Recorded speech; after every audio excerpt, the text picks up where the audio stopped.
Hello everyone, welcome to my channel. Last time हमने पढ़ा था एयर पोल्यूशन के बारे में कि एयर पोल्यूशन होता क्या है। साथ ही साथ हमने पढ़ा था कि डिफरेंट डिफरेंट सोर्सेज क्या हैं एयर पोल्यूशन के। और उसके साथ साथ ही साथ हमने ये भी पढ़ा था कि पोल्यूटेंट्स को कौन कौन सी डिफरेंट टाइप्स में डिवाइड किया गया है। तो आज हम पढ़ेंगे कि कौन कौन से अलग अलग तरह के पोल्यूटेंट्स हैं और उन पोल्यूटेंट्स के सोर्सेज क्या हैं और साथ ही साथ उनके नेगेटिव इफेक्ट्स क्या हैं, वो आज हम इस वीडियो में पढ़ने वाले हैं। On the basis of their physical state जो है, हमने पोल्यूटेंट्स को जो है तीन डिफरेंट टाइप्स में बांटा गया है। वो स्टेट्स हैं, टाइप्स हैं, गैसियस पोल्यूटेंट्स, दूसरी है पर्टिकुलेट पोल्यूटेंट और तीसरी है रेडियो एक्टिव पोल्यूटेंट। तो गैसियस पोल्यूटेंट जैसे आपको पता लग रहा है कि ये वो पोल्यूटेंट होते हैं जिनकी फिजिकल स्टेट गैसियस होती है, ठीक है, जो गैस की फॉर्म में होते हैं। और पर्टिकुलेट पोल्यूटेंट्स वो होते हैं जो छोटे छोटे पार्टिकल्स के शेप में होते हैं और लिक्विड और साथ ही साथ सॉलिड फॉर्म में होते हैं। उसके बाद रेडियो एक्टिव की बात करें तो ये रेडिएशंस की फॉर्म में या फिर अल्फा बीटा जो हाई एनर्जी पार्टिकल्स हैं उनकी फॉर्म में होते हैं। तो ऐसे पोल्यूटेंट्स को हम रेडियो एक्टिव पोल्यूटेंट भी कहते हैं। तो अब हम इन तीनों कैटेगरीज को एक एक करके और इनके अंडर जो अलग अलग पोल्यूटेंट्स आते हैं उनके बारे में पढ़ेंगे। तो वीडियो थोड़ी सी लेंथी हो जाएगी, इसलिए हम इन तीनों टाइप्स के पोल्यूटेंट्स को अलग अलग वीडियोस में डिस्कस करेंगे। तो आज की वीडियो में हम सिर्फ गैसियस एयर पोल्यूटेंट्स के बारे में ही पढ़ेंगे, ठीक है। और इसमें हम पढ़ेंगे कि ये गैसियस एयर पोल्यूटेंट्स के सोर्सेज कहाँ कहाँ से, यानी ये कहाँ कहाँ से आते हैं, एटमॉस्फेयर में ऐड कहाँ कहाँ से होते हैं और साथ ही साथ इनके इफेक्ट्स क्या क्या हैं। सबसे पहले हम गैसियस एयर पोल्यूटेंट्स की बात करेंगे। तो सबसे पहले गैसियस एयर पोल्यूटेंट्स में आते हैं ऑक्साइड्स ऑफ सल्फर, जिसमें SO2 हो गया, SO3 हो गया।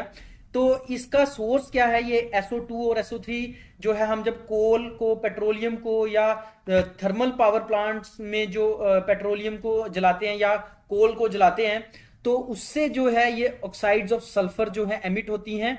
और साथ ही साथ जब व्हीकल्स हैं उनके थ्रू भी ये जो ऑक्साइड्स ऑफ सल्फर हैं वो एमिट होती हैं। तो इसका जो सल्फर ऑक्साइड्स का नेगेटिव इफेक्ट है, ये आई और थ्रोट को इरिटेट करते हैं, साथ ही साथ कफ हो सकती है और एलर्जीज हो सकती हैं।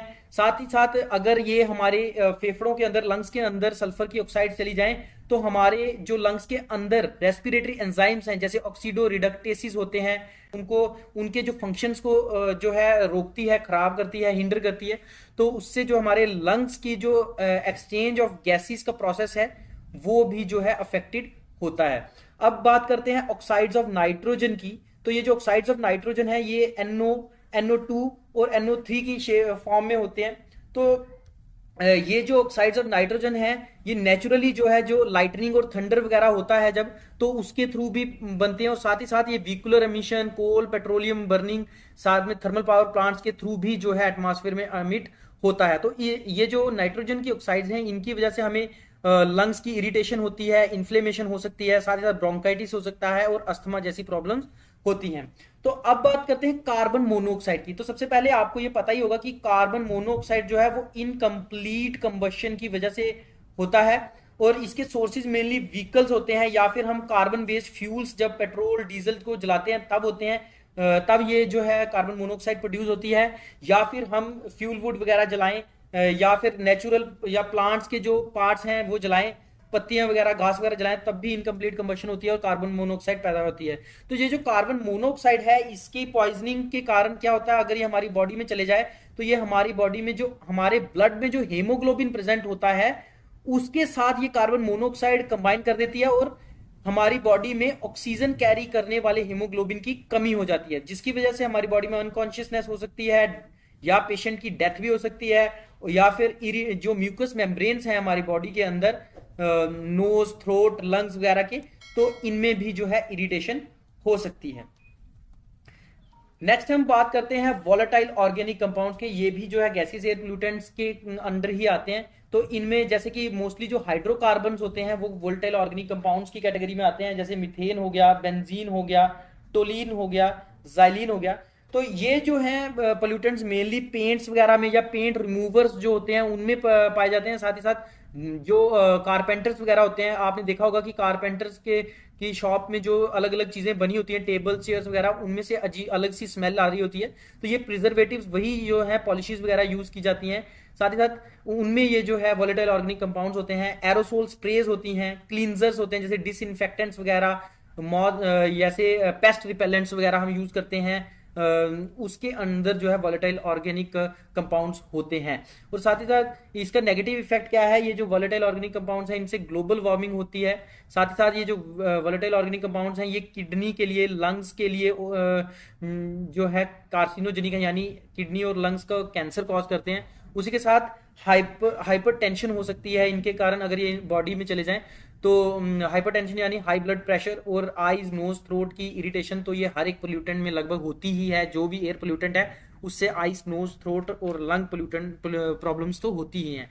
अब बात करते हैं ओजोन की। तो ये दो तरह की ओजोन होती है, एक होती है गुड ओजोन, एक होती है बैड ओजोन।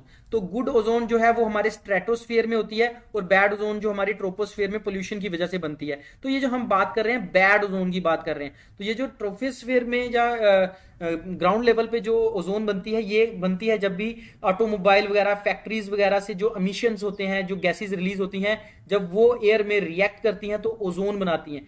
तो उससे क्या होता है, आईज की, नोज की जो है इरिटेशन हो सकती है, और आईज में बर्निंग फीलिंग होती है। साथ ही साथ टीयर्स भी हो सकते हैं, रेडनेस ऑफ आईज भी होती है। और उसके साथ साथ ये जो ओजोन है ये हमारी बॉडी का जो डिफेंस मैकेनिज्म है कोल्ड और निमोनिया के लिए, उसको भी वीक करती हैं। अब बात करें कार्बन डाइऑक्साइड की, तो ये एक क्वांटिटेटिव पोल्यूटेंट है, क्योंकि नेचुरली ये एयर में प्रेजेंट होता है, लेकिन अगर इसकी क्वांटिटी बढ़ जाए तो ये जो है हमारे इन्वायरमेंट को नुकसान पहुंचाता है। तो ये मेजरली हम जो फॉसिल फ्यूल्स वगैरह बर्न करते हैं, फैक्ट्रीज वगैरह, व्हीकल्स वगैरह चलते हैं, उनसे कार्बन डाइऑक्साइड रिलीज होती है, और ये भी जो है ग्लोबल वार्मिंग को कंट्रीब्यूट करती है। अगर ये ह्यूमंस की बॉडी में ज्यादा कंसंट्रेशन में चली जाए तो ये हेडेक्स कॉज कर सकती है। उसके साथ रिफ्लेक्सेस, हमारे जो कंट्रोल कोऑर्डिनेशन बॉडी के जो है उसको इंपेयर कर सकती है।